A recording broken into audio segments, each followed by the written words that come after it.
नमस्कार, मैं वैशाली शर्मा और आप देख रहे हैं कृषि जागरण। आज हमारे साथ हिमाचल से अर्जुन अत्री जुड़े हुए हैं, तो चलिए बात करते हैं और जानते हैं इनकी फार्मिंग के बारे में। नमस्कार सर। जी नमस्कार सभी किसान साथियों को। सर, हमें अपने बारे में आप कुछ बताइए, अपनी फार्मिंग के बारे में बताइए। मैम हम लोग बेसिक शिक्षा एजुकेशन के बाद प्राइवेट सेक्टर में स्टार्टिंग में हमने थोड़ा कार्य किया और फिर ये लगा कि शोषण हर जगह होता है और इतनी एफर्ट्स अगर हम अपने किसी बिजनेस में करें तो शायद हम और बेहतर कर पाएँ। इसी इंटेंशंस के साथ हम 2008 से हम लोग फार्मिंग पे आए थे और स्टार्टिंग में हम लोगों ने कैश क्रॉप पे काम किया और धीरे धीरे फिर हमने उसको एक इंटीग्रेटेड फार्मिंग का मॉडल में हम कन्वर्ट किया। करंट में अभी वर्तमान की बात करें तो हम लोग कैश क्रॉप में tomato, capsicum, garlic, cabbage, peas इन क्रॉप्स को कल्टीवेट करते हैं। हॉर्टिकल्चर क्रॉप में हम लोग apple, peach, pear, plum, kiwi, persimmon, जापानी फल इन सब हॉर्टिकल्चर क्रॉप पे काम कर रहे हैं। लाइव स्टॉक फार्मिंग में हम लोगों ने साहिवाल, देशी गाय और इस तरह के कॉन्सेप्ट पे इंडिजिनस काऊ पे काम स्टार्ट किया है। बी एपायरी मतलब बी कीपिंग पे भी हम एपी सराना इंडिका जो हमारी इंडियन बी है उस पर हम लोग अप्रोक्स 82 हमारे पास कॉलोनीज़ है, जिसमें हम लोग अभी हमारे पास 4 तरह के उसके अलग अलग हाउसेज़ है, bee box, mud hives, wall hives and log hives. और साथ में horticulture nursery, hi-tech horticulture nursery, जिसका हमारा अभी हमारी नौनी यूनिवर्सिटी हिमाचल में जो हॉर्टिकल्चर की नर्सरी है नौनी सरोलन, उनके साथ एमओयूज़ भी है और CSK-HP भी जो हमारी एग्रीकल्चर यूनिवर्सिटी है उनके साथ भी एमओएज़ है। और हम लोग हॉर्टिकल्चर को हिमाचल में इस पर्सपेक्ट में देखते हैं कि जो हिमाचल का वातावरण है, हमारा जो एल्टीट्यूड है वो हॉर्टिकल्चर क्रॉप के लिए, वेजिटेबल्स के लिए बहुत फेवरेबल है। तो हम 3 ब्रदर्स हैं, तो हम इसी इंटेंशंस के साथ अभी फुल टाइम उसको देते हैं और साथ में 5-6 हमने लेबर भी रखी है। तो कुल मिला के अच्छे सफ़र चल रहा है। तो सर, जैसा कि आपने मुझे अभी थोड़ी देर पहले बताया था कि आपने पोस्ट ग्रेजुएशन की हुई है, तो इतना पढ़ लिखने के बाद आपके मन में नहीं आया कि मुझे भी हिमाचल से बाहर निकल के जॉब करनी चाहिए? आपने फार्मिंग को क्यों चुना? बाय बर्थ हम लोग एक फार्मिंग किसान परिवार से ताल्लुक़ रखते हैं। दादाजी अदरक के अच्छे उत्पादक थे और जुनून तो था खेती का। इवन हम जब लोग वीकेंड में भी घर आते थे, पढ़ाई में जब छुट्टी होती थी तो तब भी एक खेत में जाने का बड़ा क्रेज़ रहता था। तो एक वो इंटरनली टच था फार्मिंग से और फिर शहर में भी लगा कि हम सेटिस्फाई नहीं थे अपने उस कार्य से और अपने से कि शायद हम ज़्यादा एफर्ट्स कर सकते हैं, कैपेबिलिटी है, क्यों ना हम अपने ही कार्य प्रारंभ करें। इसलिए हम लोगों ने कॉन्सेप्ट पे आए और अभी करंट में हमारी Shivalayan nursery private limited company registered है। इस साल का अगर हम कहें तो अप्रोक्स 38-39 लाख का हमारा टर्नओवर है और ICR का भी अब हम स्टार्टअप है।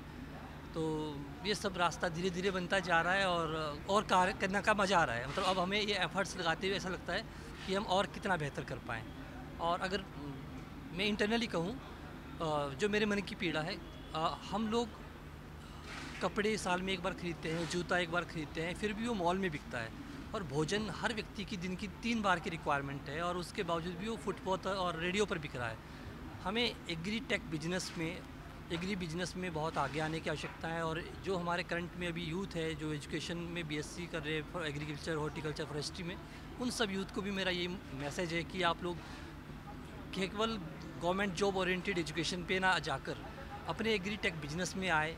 और जो हमारा एग्री में पूरा एक वैल्यू चेन है, वैल्यू चेन का अगर हम वर्ड को यूज़ करें तो सीड सोइंग से लेके और फाइनल कंज्यूमर तक का जो पूरा रास्ता है, तो प्रोडक्शन फेज़ तो फार्मर केवल प्रोडक्शन फेज़ तक कार्य करता है, पर साथ में जो हमारा फेज़ रहता है कि उसकी क्वालिटी इन्हेंस कैसे कर पाए, उसमें बाय प्रोडक्ट क्या बनेंगे, उसकी वैल्यू एडिशन कैसे हो, मार्केटिंग किस चैनल से हो, वहाँ अभी बहुत बहुत खाली है। और वो जो सिक्के का पहलू है, मेरा सभी यूथ से यही रिक्वेस्ट है कि वो इस पहलू पर अगर हम काम करें तो शायद इंडिया में जितनी प्रोडक्शन है उसको सही तरीके से पोस्ट मैनेजमेंट ऑफ हार्वेस्टिंग, इन सब चीज़ों पे अगर हम काम करें और पैकेजिंग पे हम काम करें, उस चेन पे काम करें, तो अभी हम फार्मर्स को नेचुरली इन्हेंस, उसकी इकोनॉमी को इन्हेंस कर सकते, सुधार सकते हैं। आज आपको यहाँ पे मिलीनियर फार्मर ऑफ इंडिया का अवार्ड मिल रहा है, तो आप हमारे यूथ को क्या बताना चाहेंगे कि अगर फार्मिंग भी सही ढंग से की जाए तो वो कितनी प्रॉफिटेबल हो सकती है?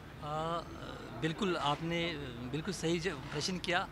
दरअसल में हम लोग खेती को सबसे निकृष्ट कार्य मानते हैं और हम ये सोचते हैं कि जब हमारे पास कोई अल्टरनेट ना बचा हो और फिर हमारे पास कोई पीछे से प्रॉपर्टी हो, लैंड हो, तब हम फार्मिंग क्यों आए। मेरी मेंटलिटी यहाँ पर ये है कि हम इसको एग्री बिजनेस माने। पहले तो हम इसको निकृष्ट ना माने, इंडस्ट्री माने। ये बहुत बड़ा उद्योग है। अगर मैं छोटा सा उदाहरण दूँ, हम लोग जैसे हॉर्टिकल्चर नर्सरी में काम करें, हमारे पास वॉलनट के प्लांट होते हैं और अप्रोक्स 100 मीटर के स्क्वायर एरिया में भी 3-4 लाख की प्रोडक्शन देते हैं। तो उतने एरिया में अगर वहाँ करना क्या, हमें ये भी सिलेक्ट करना होता है कि हम किस क्रॉप को लगा रहे हैं, उसकी मार्केट वैल्यू क्या है, उसके कंज्यूमर्स कहाँ हैं, उन चीज़ों पे हमें स्टडी करके और उसी के अकॉर्डिंगली हमें, तो हम इन मतलब अगर एजुकेटेड यूथ होगा तो वो इन सब स्ट्रेटजीज़ पे काम करेगा। वो उन चैनल्स को देखेगा कि कंज्यूमर कौन है, क्या प्रोडक्शन आएगी, उस समय मार्केट वैल्यूज़ क्या है और कितने प्रॉफिटों कमा सकता है। अगर इस तरीके से फार्मिंग की जाए तो घाटे का सौदा नहीं है। और मेरा तो ये मानना है कि यहाँ कंपटीशन है ही नहीं, हर व्यक्ति की 3 बार की आवश्यकता है। और अभी भी एक्सपोर्ट हो रहा अन्न और ये सब चीज़ें, हमारे देश में कई चीज़ें ऐसी जो वेजिटेबल्स बाहर से भी आती है, फ्रूट्स बाहर से आते हैं। और हिमाचल तो है ही फ्रूट्स बॉल, हम तो फलों के लिए मशहूर है। तो पूरे भारत में हर जगह की कोई ना कोई अपनी एक विशेषता है। तो वहाँ के एल्टीट्यूड और उसी के अकॉर्डिंगली हम थोड़ा सा एनालाइज करें कि मार्केट में कब कौन सी चीज़ की ज़्यादा वैल्यू रहती है और हम उसकी सोइंग कब करेंगे कि वो उस समय हार्वेस्टिंग हो, या हम सी स्टोर में कैसे मेंटेन करें, या उस चेन पे, वैल्यू चेन पे हम कैसे काम करें कि वो प्रॉफिटेबल बने वो क्रॉप। इस पे और काम करने की आवश्यकता है, अवेयरनेस की और एजुकेशन की बहुत आवश्यकता है। जी सर। सर आज जैसा आप देख रहे हैं कि कृषि जागरण ने 3 दिन का ये कार्यक्रम आयोजित किया है आप जैसे किसानों का और हौसला बढ़ाने के लिए, तो आप इस कार्यक्रम के बारे में क्या बोलना चाहेंगे कि ऐसे कार्यक्रम कितने ज़रूरी है? मिलेनियर फार्मर्स ऑफ इंडिया, मैं बहुत बहुत धन्यवादी हूँ कृषि जागरण का, ICR का, अपने महिंद्रा ट्रैक्टर्स का जो स्पॉन्सर कर रहे।